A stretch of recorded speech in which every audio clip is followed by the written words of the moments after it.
शं वरुणः शन्नो भवत्वर्यमा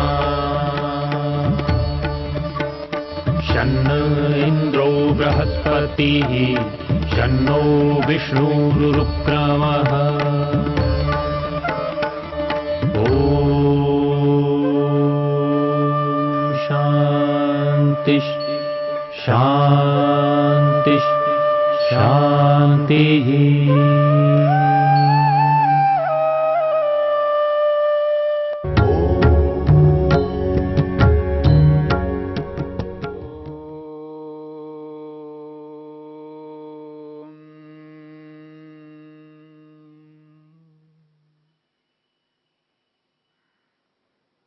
जप की विधि को लेकर के हम विचार कर रहे हैं। ततः प्रत्यक चेतनाधिगमो अपि अंतराय अभावश्च। जप का परिणाम बताया गया है, अंतरात्मा का दर्शन होता है, यानी आत्मा परमात्मा का दर्शन होता है। फिर कहा है अंतरायों का अभाव हो जाता है। अंतराय कहते हैं विघ्न, बाधाएं। अलग अलग प्रकार की बाधाएं व्यक्ति के जीवन में आती हैं, अलग अलग प्रकार की समस्याएं आती हैं। उन बाधाओं को, उन समस्याओं को दूर किया जाता है। वो समस्याएं, बाधाएं अपने आप हट जाती हैं। क्यों? वहां पर आत्मा परमात्मा का दर्शन हो जाता है। अब इस दर्शन से पहले जो हम जप करते हैं, जिस जप का परिणाम आत्मदर्शन है, जिस जप का परिणाम परमात्मा का दर्शन है, उस जप की विधि को समझना है। आपके सामने एक छोटा सा उदाहरण दिया गया। एक छोटा सा बालक है जो विद्या अभ्यास करता है, प्रथम कक्षा में है, पहली कक्षा में है, और उसको पढ़ाने वाला एक अध्यापक, एक ट्यूटर उसके घर पे आया हुआ है और पुस्तक लेकर के वो पढ़ाता है। एक लेसन, एक अभ्यास उसको पढ़ाता है, क्योंकि आजकल का जो व्यवहार चल रहा है, सभी लोग अंग्रेजी के माध्यम से पढ़ने का यत्न कर रहे हैं। अपनी मातृभाषा में ना पढ़ करके अंग्रेजी में पढ़ने का यत्न कर रहे हैं। इस कारण से उस बच्चे को वो जो पुस्तक में से एक अभ्यास पढ़ाया जा रहा है, वो अंग्रेजी के शब्द हैं। एक शब्द का उच्चारण करता है अध्यापक, और उसका किस प्रकार से उच्चारण करना है वो उच्चारण कराता है, और उस उच्चारण के बाद में उस शब्द का अर्थ यानी मीनिंग बताता है। शब्द बोलता है, उसका अर्थ बताता है, शब्द बोलता है, उसका अर्थ बताता है। इस प्रकार पूरा अभ्यास, पूरा लेसन कंप्लीट करता है, पूरा कर देता है। अब उसके बाद में उस बच्चे को अध्यापक कहता है, अब इसकी तैयारी करो, इस अभ्यास की तैयारी करो। तो वो बच्चा जो है बैठ करके उस अभ्यास की तैयारी कर रहा है। अब वो जो तैयारी करता है, वो तीन बातों को ध्यान में रखते हुए करता है। वहां तीन बातें हैं। एक शब्द का उच्चारण, जो अध्यापक ने जिस शब्द का उच्चारण कराया है, उस शब्द का उसी रूप में उच्चारण करना। वो शब्द का उच्चारण करता है और उसके साथ में उसका जो अर्थ है, उसका जो मीनिंग है, उसको भी समझता है। ये दूसरा काम। पहला काम शब्द का उच्चारण करना, दूसरा काम है उस शब्द का अर्थ को समझना, और तीसरा काम भी करता है जो अति महत्वपूर्ण है। वो तीसरा ये काम करता है कि शब्द का उच्चारण करता हुआ, अर्थ को अनुभव करता हुआ, मेरे सामने ये अध्यापक, ये ट्यूटर बैठा हुआ है, उसका भी अनुभव करता है। उसको सतत ये एहसास रहता है मैं ट्यूटर के सामने, अध्यापक के सामने बैठा हुआ हूं। उसकी अनुभूति बनाए रखते हुए शब्द का उच्चारण करता है और उस शब्द का अर्थ को भी अनुभव करता है। यदि वो ट्यूटर, वो अध्यापक वहां से उठ करके इधर उधर हो जाए तो बच्चा पढ़ता नहीं है। बच्चा तो बच्चा होता है, इस बात को हम सब जानते हैं। वो किसी खेल में लग सकता है, वो टीवी में लग सकता है, वो कुछ भी कर सकता है, अन्य कार्य। मान लो वो अध्यापक फिर वापस आ जाए तो तुरंत बैठ करके वापस पढ़ने लगता है। जब तक उस अध्यापक की अनुभूति बनाए रखता है तब तक वो शब्द का उच्चारण करता है, उसके अर्थ को अनुभव करता जाता है। और जैसे ही अध्यापक वहां से हट जाए तो उसका बोलना, उसका अर्थ समझना बंद हो जाएंगे और वो किसी न किसी और काम में लग जाएगा। लेकिन तीनों कामों को उसको करना होता है, तभी वो उस पाठ को ढंग से कर पाएगा, उस पाठ का अभ्यास उचित रूप में कर पाएगा। बस ठीक इसी प्रकार से जप करने वाले व्यक्ति को तीन काम करने होते हैं। जिस ईश्वर के शब्द का हम उच्चारण करना चाहते हैं, तस्य वाचकः प्रणवः, उस परमपिता परमेश्वर का जो नाम है वो प्रणव है, ओम है। उस ओम का उच्चारण करना, उस ओम का उच्चारण करना और उस ओम का जो अर्थ है उस अर्थ को अनुभव करना, समझना है कि इस ओम का अर्थ क्या है। तो शब्द का उच्चारण करना और अर्थ को अनुभव करना, और तीसरा काम महत्वपूर्ण है, उसको भी करना है। हे परमेश्वर, आप मुझे देख सुन जान रहे हो। हे परमेश्वर, आप मुझे देख सुन जान रहे हो। आपकी उपस्थिति में उपस्थित हूं, आपके समक्ष विद्यमान हूं। क्योंकि परमेश्वर सर्वत्र व्याप्त है, कण कण में विराजमान है। ऐसा कोई स्थान नहीं है जहां परमेश्वर ना हो। ईश्वर सर्वत्र व्याप्त है, मेरे सामने, मेरे पीछे, मेरे दाएं, मेरे बाएं, ऊपर नीचे सर्वत्र विद्यमान है। मैं प्रभु में विद्यमान हूं, प्रभु के समक्ष हूं। प्रभु मुझे देख सुन जान रहे हैं। ये जो अनुभव है ये विशेष है। इस अनुभव को ईश्वर प्रणिधान के रूप में भी हम कह सकते हैं। शब्द का उच्चारण करना, अर्थ को अनुभव करना, साथ में प्रभु की उपस्थिति को स्वीकार करना, ये एहसास करना कि मैं प्रभु में हूं, प्रभु के समक्ष विद्यमान हूं, प्रभु मुझे देख सुन जान रहे हैं।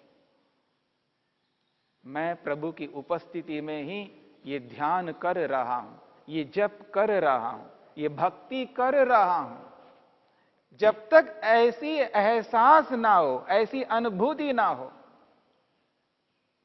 ये अनुभव जब तक नहीं होगा तब तक हमारा जप जप के रूप में पूरा नहीं माना जाएगा।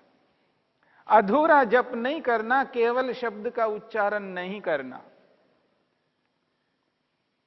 और शब्द का शब्द अर्थ के रूप में भी अगर हम करते जाएं तो भी कोई विशेष उपलब्धि होने वाली नहीं है।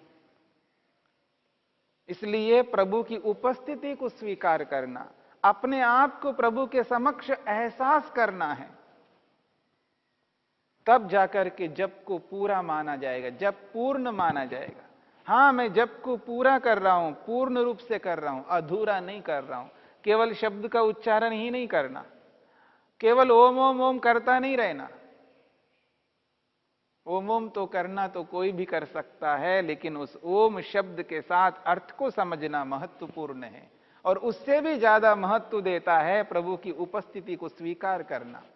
जप करने वाले को ये अनुभव करना अनिवार्य है कि ईश्वर सब जगह पर विद्यमान है। इसलिए उसे ये एहसास करना होगा, मेरे सामने है, मैं प्रभु के समक्ष विद्यमान हूं, मैं प्रभु में विद्यमान हूं, प्रभु मुझ में विद्यमान है, मैं प्रभु में विद्यमान हूं। ये जब तक अनुभव नहीं करेगा, इस अनुभूति को बनाए नहीं रखेगा, तो जप को जप के रूप में ठीक से नहीं कर पाएगा। और ये अनिवार्य है, इसी प्रकार का जप होता है। ऐसा ही महर्षि पतंजलि, महर्षि वेदव्यास कहते हैं, तज्जपस तदर्थ भावनम। उसका जप ऐसा ही करना होगा। ये जो जप की विधि है, इस जप की विधि को अपना करके जब व्यक्ति चलता है, और जप के साथ साथ में जो योग है, ये तो स्वाध्याय का एक विभाग हुआ है। ये जप स्वाध्याय का एक विभाग है, साथ में योग को भी लेकर के चलना है। यानी योग के 8 अंगों में कोई ऐसा अंग ना रहे जिसको हम त्याग कर दें, जिसको छोड़ दें। अपने जीवन में उस योग को धारण करते हुए चलना है। प्रातःकाल उठने से लेकर के रात्रि में सोने तक योगमय जीवन बनाना है। योग से अपने आप को ओतप्रोत करना है। योग का अर्थ केवल इतना नहीं है कि एक समय बैठ करके ओम ओम कर लिया है, या 2 समय में हमने प्रातःकाल संधि वेला में और सायंकाल संधि वेला में हमने ओम ओम करके कुछ किया है और इसी का नाम योग है और हम योगाभ्यासी बन जाएंगे, योगी बन जाएंगे। ऐसा कभी नहीं करना, ऐसी भूल कभी नहीं करनी है। योग को हमें जीवन भर धारण करना है और जितना समय हमको मिला है उस पूरे समय को योगमय बनाना है। यानी प्रातःकाल से लेकर के रात्रि में सोने तक जो भी हम व्यवहार करेंगे वो योग में रह करके करेंगे। योग से हट करके कोई व्यवहार नहीं कर सकते। अगर ऐसा करते हैं तो हमारा जप नहीं हो पाएगा। जप तभी हो पाएगा जब हम योग में जीते हैं, अपने जीवन को योगमय बनाते हैं। इसलिए इस बात को ध्यान रखते हुए हमें जप करना है, तभी हमारा जप वास्तव में जप माना जाएगा और उस जप का परिणाम निश्चित रूप से निकल करके आएगा। अगर ऐसा नहीं करते हैं और केवल जप करने लग जाएं, बाकी यम, नियम, आसन, प्राणायाम, प्रत्याहार, धारणा, ध्यान इनको नहीं अपनाएंगे, तो उस जप का वो लाभ कभी नहीं हो सकता। हां, जो कुछ भी नहीं करता है उसकी अपेक्षा से ये कुछ कर रहा है, इतना तो लाभ होगा। लेकिन जप का जो लाभ दर्शन है, प्रभु दर्शन है, आत्मदर्शन है, आत्मा की शांति है, आत्मानंद को प्राप्त करना है, वो परिणाम, वो फल कभी नहीं मिल सकता। इसलिए इस बात को समझ करके जप करना है। और ये जो जप है, इस जप में इन 3 कामों को साथ में लेकर के चलना है। शब्द का उच्चारण भी करना है और उस शब्द का अर्थ को भी समझना है। उसके साथ साथ हमें ईश्वर की अनुभूति भी करनी है। तब जाकर के जप पूरा माना जाएगा। अब इस जप को हम 3 प्रकारों से कर सकते हैं। प्रारंभिक व्यक्ति मन में नहीं कर पाता है। जो प्रारंभ जिसने किया है, जिसको जप करना आया नहीं है, अभी प्रारंभ किया है, नया व्यक्ति है, नया योगाभ्यासी है, अभी अभी इसने योग को अपनाया है, इस योग का अभ्यास इसने नहीं किया है, इसको प्रैक्टिस नहीं है, अभी ये कुशल नहीं बन पाया। ऐसे प्रारंभिक व्यक्ति को जप को अलग प्रकार से करना होता है। और कुछ अभ्यास हो गया है, बहुत कुछ अभ्यास हो गया है, अभी कुछ बाकी है, ऐसे व्यक्ति को अलग प्रकार से जप करना होता है। और जिसको पूरा अभ्यास हो गया है, वो जब चाहे तब बैठ करके अपनी स्थिति को बना करके वो आसानी से जप कर सकता है। उस व्यक्ति के लिए अलग प्रकार से जप करना होता है। तो जप को 3 प्रकारों से हम कर सकते हैं। एक वो प्रकार है जिसको कहा जाता है बोल करके करना, वाणी का प्रयोग करना। वाणी से ऊंचे स्वर से बोल करके जप करना। प्रारंभिक व्यक्ति अगर मन से आंख तो बंद करना है और केवल मन से करेगा तो उसका मन वैसा नहीं लग पाता है। इसलिए उसको ऊंचे स्वर से, वाणी से बोलना पड़ता है। तो ऊंचे स्वर से उच्चारण करके जब बोलता है तो उस उच्चारण के साथ उसका मन लग जाता है, उस उच्चारण में लग जाता है, उसके साथ साथ ईश्वर में लग जाता है। तब उसको और विचारों से प्रभावित होगा नहीं। और विचारों से प्रभावित हुए बिना इसके साथ जुड़ करके उस उच्चारण के साथ अपने आप को एकाग्र करता हुआ ईश्वर को समझने का प्रयत्न करेगा। इसलिए उसको, प्रारंभिक व्यक्ति को बोल करके ऊंचे स्वर से जप करना चाहिए। और जिसका करते करते बहुत कुछ अभ्यास हो गया है, अब वो ऊंचे स्वर से ना करके उपांशु के रूप में कर सकता है। और उपांशु का मतलब है होठ तो हिल रहे हैं, बोल तो रहा है, लेकिन दूसरे व्यक्ति को सुनाई नहीं देना चाहिए। इसको उपांशु कहते हैं। ये उससे थोड़ा सा ऊंचा स्तर है इसका।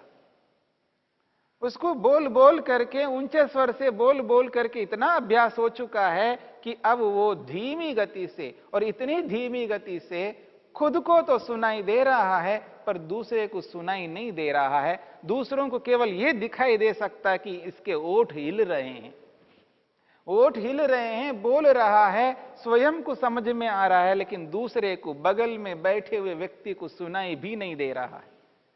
ऐसे जप को उपांशु जप कहते हैं।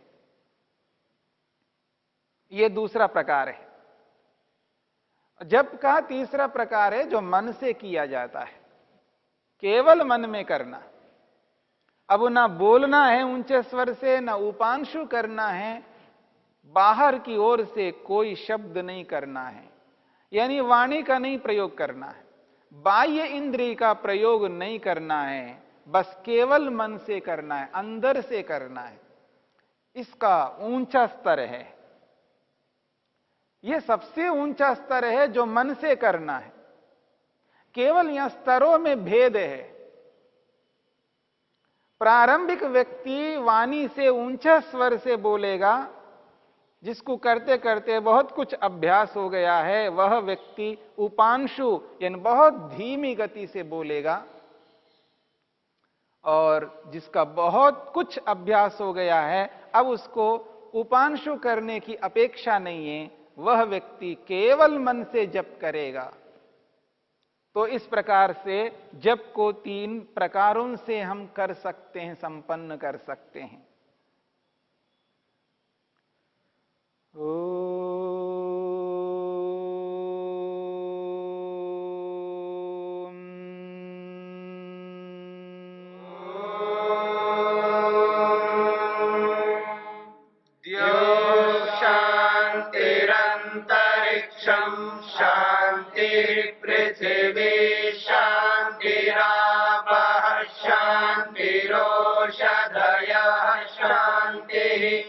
वनस्पतयः शान्तिर्विश्वे देवा शान्तिर्ब्रह्म शान्ति सर्वं शान्ति शान्तिरेव शान्ति शान्ति।